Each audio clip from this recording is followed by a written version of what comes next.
Assalamualaikum warahmatullahi wabarakatuh. Selamat pagi kawan-kawan semuanya. Dalam kesempatan kali ini saya akan memberikan penjelasan ya terkait dengan urgensi dan dimensi pendidikan multikultural. Ya, jadi berkaitan apa sih pentingnya kita belajar pendidikan multikultural ya, dan dimensi apa saja yang ada di dalamnya. Nah, kita akan mempelajari hal itu. Kemarin kita sudah belajar terkait dengan epistemologi multikulturalisme dan apa itu pendidikan multikultural.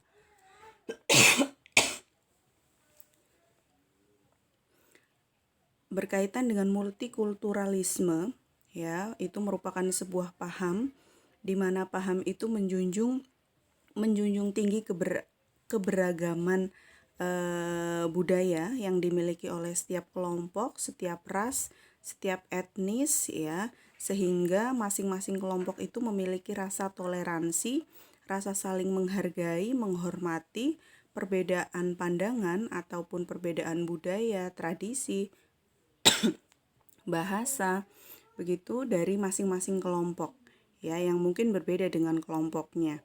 Ya, maka konsep itu kemudian dimasukkan ke dalam konsep pendidikan multikultural, di mana pendidikan multikultural ini juga menawarkan atau merupakan sebuah langkah ya, sebuah proses di mana peserta didik ini kemudian dilatih, diajarkan untuk saling menghormati, menghargai, kemudian menyadari adanya perbedaan-perbedaan antara satu kelompok dengan kelompok yang lainnya. Maka pendidikan multikultural ini membutuhkan nanti pendekatan-pendekatan apa yang kemudian kita bisa gunakan, kemudian cara kita mengemas materinya itu seperti apa, kemudian model evaluasinya itu seperti apa, itu juga nanti akan kita pelajari ya. Nah, sekarang kita akan belajar tentang urgensi dan dimensi pendidikan multikultural. Yang pertama, kita akan bicara tentang arti penting ya, arti penting dari pendidikan multikultural. Ya. Pendidikan multikultural dapat menjadi elemen yang kuat dalam kurikulum Indonesia untuk mengembangkan kompetensi dan keterampilan hidup atau life skills ya. Masyarakat Indonesia terdiri dari masyarakat multikultur yang mencakup berbagai macam perspektif budaya yang berbeda. Ya, maka pendidikan multikultural ini dapat melatih siswa untuk menghormati dan toleransi terhadap semua kebudayaan. Jadi, kenapa pendidikan multikultural ini kemudian perlu diterapkan di Indonesia? Yang pertama karena memang masyarakat Indonesia adalah masyarakat yang multikultur ya. Multikultur ini kita tahu bahwa kita punya beragam bahasa, beragam budaya, tradisi, etnis, suku, ras ya, dan masih banyak lagi. Nah, kalau misalkan kita mempunyai dari segi etnis saja, misalkan kita mempunyai beberapa etnis atau kelompok etnis di negara Indonesia, otomatis tidak hanya perbedaan etnis itu saja yang kemudian menjadi pembeda ya, karena setiap etnis pasti kan punya cara untuk mengekspresikan pemahaman mereka, atau bagaimana sih cara mereka mengekspresikan kehidupan mereka begitu ya, dengan cara berpikirnya, cara mungkin bahasanya, atau mungkin cara mereka dalam menyelesaikan tantangan-tantangan hidup begitu ya, itu kan pasti beda. Nah, ini yang kemudian ketika nanti ditemukan dengan etnis yang lain, maka akan muncul sebuah perbedaan ya. Nah, perbedaan ini kalau tidak disikapi dengan bijak, maka akan memunculkan konflik. Nah, inilah yang kita perlukan dalam pendidikan multikultural ya. Lalu bagaimana cara menumbuhkan agar siswa itu mempunyai paham multikulturalisme begitu ya. Nah, itu yang nanti akan kita kaji, bagaimana kita mengemas model pendidikan yang itu mempunyai muatan multikulturalisme ya. Kemudian yang selanjutnya, pendidikan multikultural sebagai kesadaran merupakan suatu pendekatan yang didasarkan pada keyakinan bahwa budaya merupakan salah satu kekuatan yang dapat menjelaskan perilaku manusia. Budaya memiliki peranan yang sangat besar dalam menentukan arah kerjasama maupun konflik antar sesama manusia. Ya, pendidikan multikultural dipersepsikan sebagai suatu jembatan untuk mencapai kehidupan bersama dari umat manusia dalam era globalisasi yang penuh tantangan baru. Pertemuan antar budaya bisa berpotensi memberi manfaat tetapi sekaligus menimbulkan salah paham. Ini yang dua kemungkinan ini karena pertemuan antar budaya itu bisa memberikan potensi ya kebermanfaatan, tapi juga sekaligus bisa menimbulkan salah paham kalau kita tidak menanggapinya, kita tidak menghadapinya secara bijak. Selanjutnya kita akan bicara tentang fungsi. Apa sih fungsinya pendidikan multikultural ya?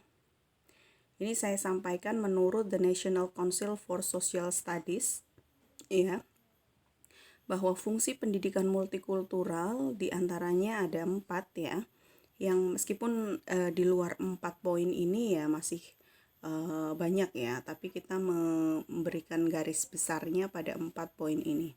Yang pertama, memberi konsep diri yang jelas. Maksudnya bahwa begini, dengan adanya multikulturalisme, dengan adanya pendidikan multikultural begitu ya, maka setiap kelompok itu tidak harus misalkan sama dengan kelompok yang lainnya.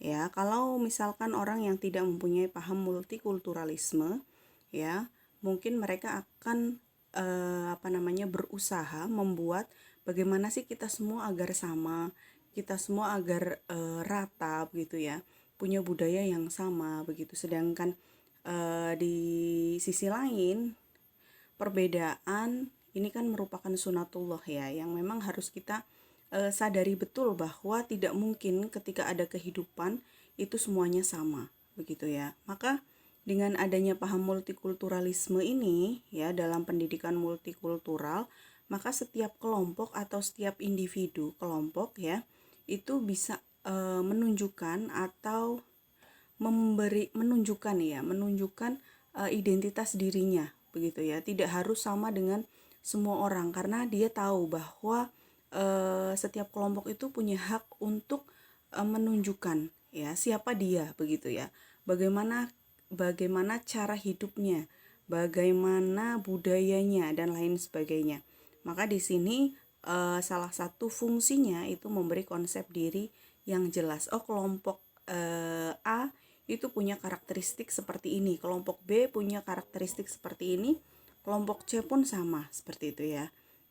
Berbeda kalau misalkan tidak maksudnya masyarakatnya itu tidak punya paham multikulturalisme, maka perbedaan-perbedaan ini justru akan menjadi sebuah konflik. Loh, kok seperti itu ya, kita tidak bisa terima kalau mereka itu beda, kita semua harus sama begitu. Nah, ini yang kemudian memaksa kelompok-kelompok yang memang mempunyai kebudayaan yang berbeda harus sama dengan kelompok yang lainnya. Ini kan kemudian bisa mengaburkan konsep diri mereka. Kemudian yang poin B, membantu memahami pengalaman kelompok etnis dan budaya ditinjau dari sejarahnya. Jadi yang bisa dipahami bahwa setiap kelompok punya budaya mereka masing-masing ya, atau kelompok masyarakat lah ya, baik itu masyarakat misalkan di wilayah pegunungan dengan yang di pesisir pantai, dengan yang di pedesaan, dengan yang di perkotaan, itu kan juga beda ya. Kenapa sih mereka berbeda begitu ya? Perbedaan itu tidak kemudian ujuk-ujuk datang atau tiba-tiba itu terbentuk begitu ya.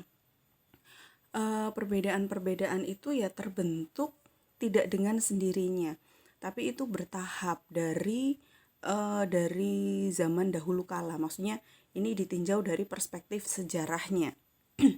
Ya, dari perspektif sejarahnya, misalkan kenapa sih orang-orang pegunungan pemahaman keagamaannya itu seperti itu, kenapa di desa itu karakteristik masyarakatnya seperti itu ya, karena memang dalam perspektif sejarahnya kita harus tahu orang-orang pegunungan misalkan mereka sangat jauh aksesnya dengan informasi, kemudian kemajuan teknologi, kemajuan ilmu pengetahuan, bahkan mereka itu juga tingkat pendidikannya rendah dan lain sebagainya. Kemudian mata pencahariannya juga mereka ya lebih banyak bertani, kemudian berkebun dan lain sebagainya ya. Berbeda dengan masyarakat perkotaan yang mereka akses informasinya lebih mudah, maka perubahannya itu juga akan jauh lebih cepat.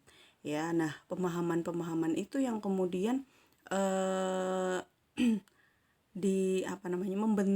membentuk pola kehidupan yang berbeda antara masyarakat di pegunungan dengan masyarakat yang ada di perkotaan. Maka ini ketika sekarang kita melihat kok karakteristiknya beda, orang yang di daerah pegunungan dengan yang di perkotaan kok beda begitu ya, maka kita tidak lagi eh, apa namanya maka kita tidak lagi menyalahkan perbedaan itu, tapi kita tahu kenapa sih beda begitu ya.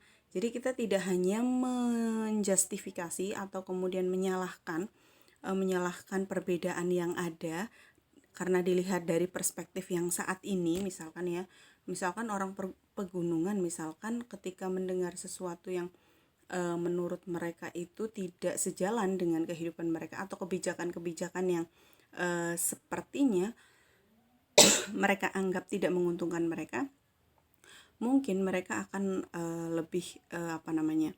akan lebih keras ya begitu ya, atau mungkin karakteristiknya berbeda dengan orang perkotaan.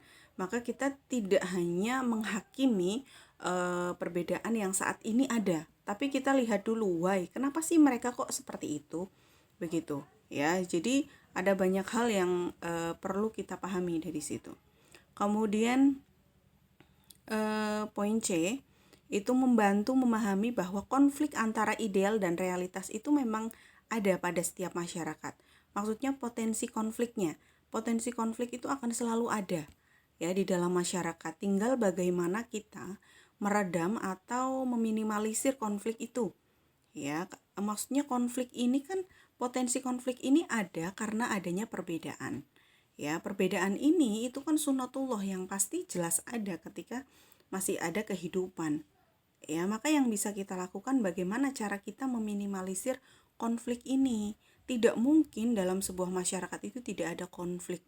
Ya, yang didasarkan atas perbedaan itu tidak mungkin. Selama masih ada kehidupan pasti ada potensi konflik yang terjadi. Nah, di sini sikap kita bagaimana cara kita meminimalisirnya. Meminimalisirnya yaitu kita pahami bahwa paham multikulturalisme ini harus betul-betul dipahami ya, bahwa setiap kelompok itu punya perspektif mereka masing-masing, dan perspektif ini mereka miliki ya kalau dilihat dari aspek sejarahnya tidak begitu saja muncul begitu ya. Kenapa sih mereka punya perspektif yang seperti misalkan kelompok-kelompok beragama ya, kelompok-kelompok yang punya madhab yang berbeda dalam menjalankan syariat Islam. Kenapa sih mereka punya madhab yang berbeda ya? Karena aliran madhab itu kan juga tidak hanya satu. Kemudian yang selanjutnya juga dipengaruhi mereka itu belajar ke siapa guru mereka begitu ya. Kemudian ditambah lagi lingkungan keluarga mereka itu seperti apa. Maka perspektif yang seseorang miliki itu tidak muncul begitu saja, tapi dipengaruhi oleh lingkungannya, oleh masyarakat sekitar dan lain sebagainya. Ya, ini yang kita tidak boleh begitu saja kemudian menyalahkan. Ya, karena kalau orang menyalahkan pola pikir kita juga tidak akan pernah terima ya. Padahal ya itu pemikiran saya begitu ya. Nah, kita punya pemikiran yang seperti itu kan karena itu tidak terbentuk secara tiba-tiba begitu ya, tapi itu merupakan sebuah proses alamiah yang memang itu dibentuk oleh lingkungan kita. Kemudian poin yang keempat, membantu mengembangkan pembuatan keputusan, decision making, partisipasi sosial, dan keterampilan. Ya, ini maka ketika kita memahami konsep pendidikan multikultural, maka ini juga akan mempermudah kita dalam membuat sebuah keputusan. Bagaimana sih membuat sebuah keputusan yang kira-kira tidak merugikan satu atau kelompok yang lainnya? begitu ya. Dan bagaimana kemudian setiap kelompok itu merasa dihargai sehingga itu bisa meningkatkan partisipasi sosial dalam setiap individu di kelompoknya ya, dan keterampilan mereka. Begitu. Jadi fungsinya itu sebetulnya begitu luas untuk pendidikan multikultural ini. Selanjutnya kita akan bicara dimensi. Ya, dimensi pendidikan multikultural ini menurut Banks ya. Ini paling tidak ada 5. Dulu ada 3, kemudian berkembang lagi menjadi 5. James E. Banks ya. Ini ada 5. Yang pertama integrasi konten, content integration. Yang kedua proses konstruksi pengetahuan, the knowledge construction process. Kemudian yang ketiga pengurangan prasangka, prejudice reduction. Yang keempat pedagogi yang setara, an equity pedagogi. Dan yang kelima pemberdayaan kultur sekolah dan struktur sosial, an empowering school culture and social structure. Oke, yang pertama kita bicara tentang integrasi konten ya. Ini dimensi-dimensi pendidikan multikultural. Berarti ketika kita ingin membentuk sebuah model pendidikan multikultural, ada dimensi-dimensi yang memang perlu kita pahami. Ya, ada beberapa yang memang bisa diimplementasikan oleh guru dalam beberapa program pendidikan. Ya, yang mampu memenuhi dan merespon terhadap perbedaan peserta didik ya. Yang pertama, content integration ini berkaitan dengan bagaimana sih guru itu menggunakan contoh dan konten dari berbagai budaya dan kelompok untuk menggambarkan perbedaan-perbedaan yang ada, tapi sesuai dengan disiplin ilmu yang sedang dipelajari. Misalkan PAI, ya bagaimana kemudian kita menghadirkan konsep keberagamaan yang real yang ada di masyarakat. Ini kan banyak sekali ya konflik yang berkaitan langsung dengan kehidupan keberagamaan. Begitu. Maka maksudnya selain kita mempelajari fikih, kemudian akidah akhlak, kita juga mampu mengkontekstualisasikan atau juga menghadirkan atau memperkenalkan dunia real ya yang ada di kenyataan di hadapan peserta didik kita. Bagaimana sih kondisi sosial masyarakat kita saat ini begitu, dan bagaimana cara kita itu merespon hal itu begitu ya. Ada banyak sekali yang bisa kita hadirkan di situ. Kemudian juga misalkan untuk IPS ya, ketika jadi guru IPS itu juga ada misalkan dari segi bahasa, dari segi budaya, tradisi begitu ya. Dan juga mungkin juga ada sosiologi dan lain sebagainya. Tapi kalau untuk PAI ini kita bisa bicara tentang pluralisme dalam beragama, itu juga sangat perlu menurut saya ya. Selain kita juga mengajarkan berkaitan dengan fikih, akidah akhlak, kemudian Quran hadis gitu ya. Tapi juga di sisi lain kita hadirkan juga kondisi real yang ada di dalam masyarakat kita itu seperti apa.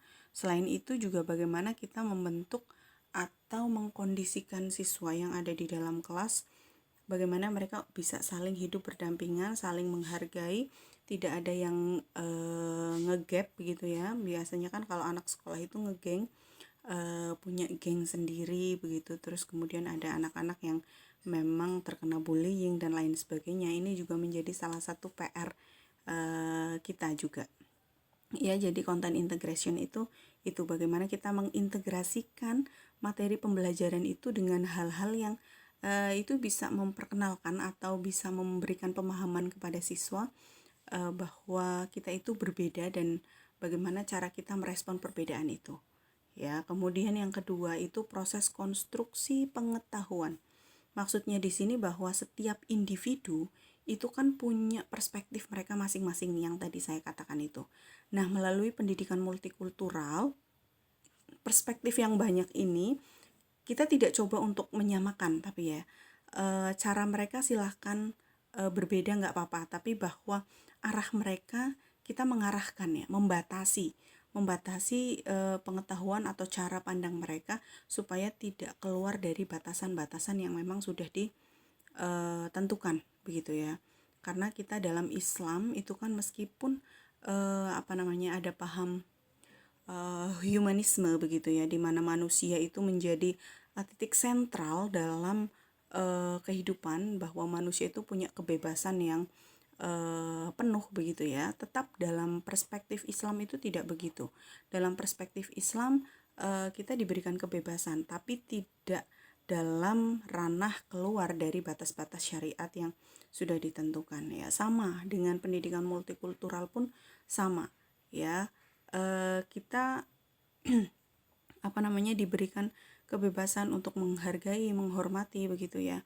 Tapi juga dengan batasan-batasan tertentu. Ya, kalau hal-hal yang memang sudah jelas dilarang atau bertentangan dengan syariat Islam, itu ya tentunya tidak diperbolehkan. Meskipun itu mungkin dalam kehidupan sosial terkadang kita melakukannya, misalkan merayakan hari Valentine, atau misalkan yaitu budaya-budayanya orang barat begitu ya, dengan dalih ini kan kita punya paham multikulturalisme, di mana iya, tapi multikulturalisme di sini bukan berarti kemudian kita harus ikut dengan tradisi dan budaya dari bangsa lain atau kelompok lain yang memang itu jelas-jelas bertentangan dengan syariat Islam begitu ya. Itu tidak begitu maksud pendidikan multikultural. Ketika dilihat dari perspektif Islam itu tidak seperti itu. Ya, ini hanya dalam rangka bagaimana kita menciptakan kehidupan yang harmonis di dalam masyarakat, tapi tanpa harus kita sama dengan kelompok lain ya. Dengan adanya budaya yang saat ini bisa masuk dari barat kemudian ke negara kita begitu ya, budaya-budaya barat yang begitu banyak kita bisa akses di media sosial, itu juga menjadi tantangan tersendiri ya untuk generasi muda, bagaimana kita tetap bisa mempunyai atau mempertahankan jati diri kita sebagai bangsa Indonesia dan tidak memiliki budaya yang gado-gado. Gado-gado ini maksudnya budaya barat kemudian masuk, kemudian kita mengadopsi itu begitu dan lain sebagainya, padahal itu tidak sesuai dengan syariat Islam. Itu tidak boleh, itu yang tidak boleh. Maka di sini proses konstruksi pengetahuan ini diarahkan bagaimana kita betul-betul memahami konsep pendidikan multikultural sesuai dengan batasan-batasan dalam perspektif Islam begitu ya. Ini kalau pandangan saya itu tetap harus seperti itu. Karena kalau tidak nanti kebablasan begitu, tidak ada batasan, nanti juga kita hilang arah juga ketika tidak ada batasan yang jelas. Batasannya jelas dalam Islam, apa yang diperbolehkan dan apa yang tidak diperbolehkan ya. Kemudian yang ketiga, pengurangan prasangka. Ini jelas. Kalau dengan menggunakan konsep multikulturalisme, ini dapat mengurangi prasangka negatif dari kelompok satu dengan kelompok yang lainnya. Kenapa? Karena kita sudah tahu, kelompok A itu punya perspektif dari menggunakan perspektif ini, kelompok B ini, maka mereka punya pandangan yang seperti ini begitu ya. Mengurangi, meskipun tidak menghilangkan, tapi minimal bisa mengurangi prasangka. Kemudian yang keempat, pedagogi yang setara ya. Pedagogi yang setara ini bagaimana guru itu mampu memberikan fasilitas yang sama ya, memfasilitasi peserta didik itu sama, atau memperlakukan peserta didik itu sama di kelas. Tidak ada yang dibedakan, baik mereka punya budaya atau ras yang berbeda, bahasa dan lain sebagainya. Kemudian pemberdayaan yang kelima itu pemberdayaan kultur sekolah dan struktur sosial ya. Pemberdayaan kultur sekolah dan struktur sosial ya. Ini pengelompokan dan pelabelan praktik, partisipasi olahraga, kemudian ketidakseimbangan dalam prestasi dan interaksi staf dan seluruh siswa antar etnik yang harus diciptakan secara baik di dalam lingkungan sekolah ya. Maka maksudnya di sini berarti konsep pendidikan multikultural ini sebetulnya tidak hanya multikultural, pendidikan karakter, kemudian misalkan pendidikan akhlak dan lain sebagainya, ini juga tidak bisa hanya berhenti di wilayah kelas saja, tapi juga harus betul-betul dihayati, diimplementasikan oleh semua warga sekolah, baik staf, guru, karyawan, begitu ya, dan juga di rumah juga orang tua, begitu ya.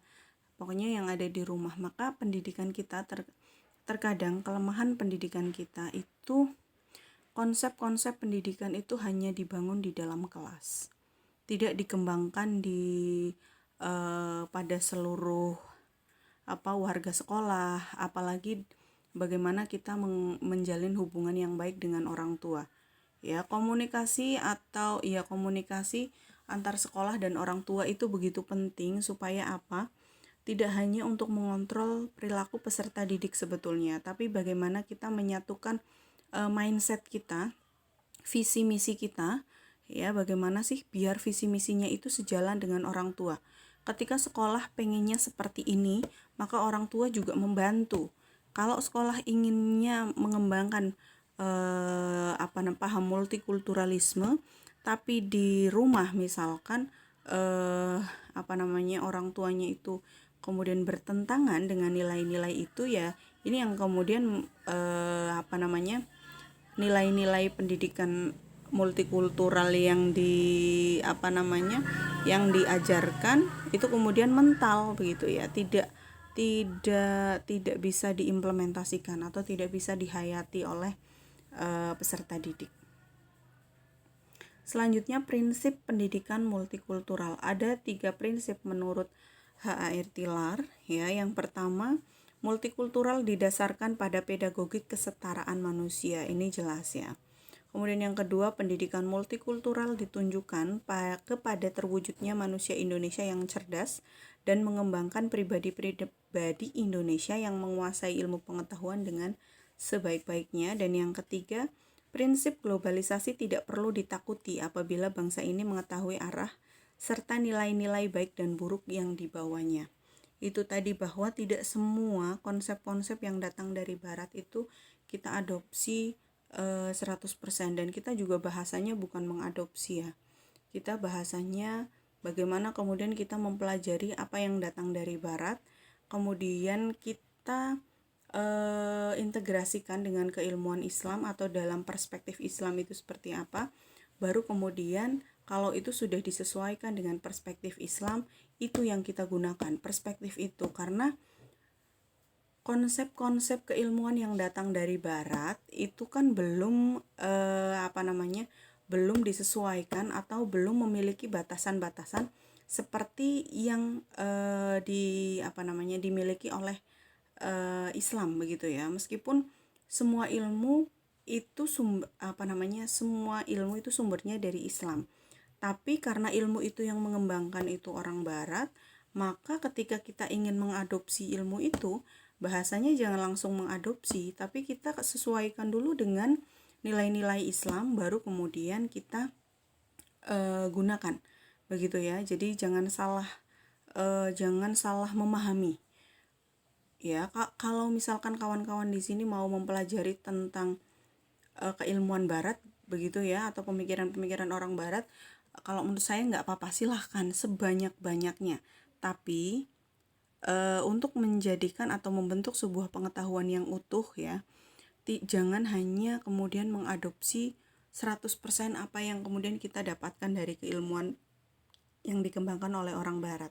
Tapi kita perlu menyesuaikan dengan perspektif kita sebagai orang Islam ya, atau perspektif Islam kita gunakan, kita sesuaikan batasan-batasannya seperti tadi saya katakan, konsep humanisme.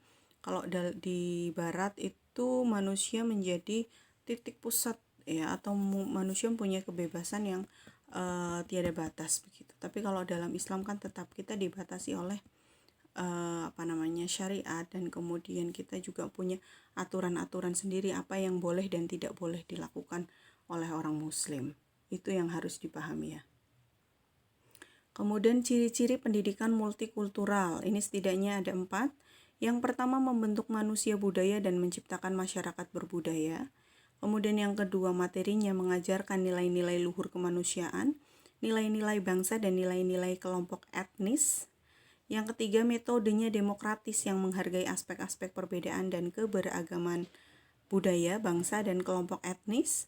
Dan yang keempat, evaluasinya ditentukan pada penilaian terhadap tingkah laku anak didik yang meliputi persepsi, apresiasi, dan tindakan terhadap budaya lainnya. Ini nanti kita kembangkan di materi-materi yang selanjutnya.